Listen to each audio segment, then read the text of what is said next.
गांधी का देश दूसरा गाल आगे नहीं करेगा। आतंकियों के हमदर्दों को शशि थरूर ने फिर से दया। एक दिन पहले ही शशि थरूर ने इस ऑपरेशन की जरूरत पर बात की।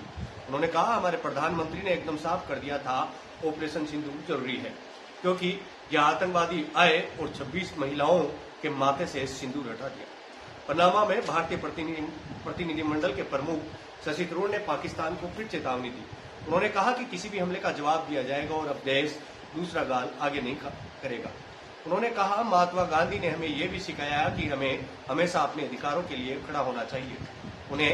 उन्होंने रिपब्लिक ऑफ पनामा के राष्ट्रपति होसे राउल मुलिनो से मुलाकात की। थरूर ने कहा, उन्होंने आजादी के संघर्ष में अपने बहादुर नेतृत्व में यह भी सिखाया कि हमें हमेशा अपने अधिकारों के लिए भी खड़ा होना चाहिए। हमें हमेशा उन मूल्यों के लिए खड़ा होना चाहिए जिन पर हम भरोसा करते हैं। हमें बगैर किसी डर के जीना चाहिए। डर से आजादी ही वही चीज है जिसके लिए हमें उन दुष्टों के हमले के खिलाफ लड़ना है, जिन्हें दुनिया आतंकवादी कहती है। जो लोग मानते हैं कि हमारे देश में आकर ऐसा काम करेंगे, मासूम लोगों को मारेंगे, भाग जाएंगे और इस तरह किसी बड़े राजनीतिक या धार्मिक उद्देश्य को हासिल कर लेंगे।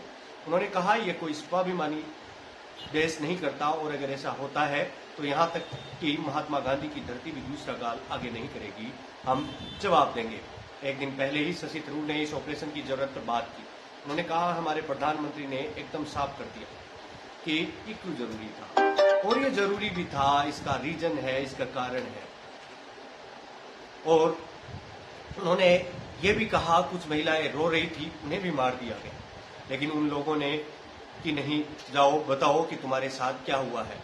हमने रोने की आवाजें सुनी है और भारत ने फैसला किया कि सिंदूर का रंग हत्यारों, अपराधियों और हमलावरों के रंग से मेल खाएगा, और ये जरूरी भी था। शशि थरूर इन दिनों काफी चर्चाओं में हैं, रंगीन मिजाज के नेता हैं, बड़े देशों में गए हैं तो वहां भी अपना जलवा बिखेर रहे हैं।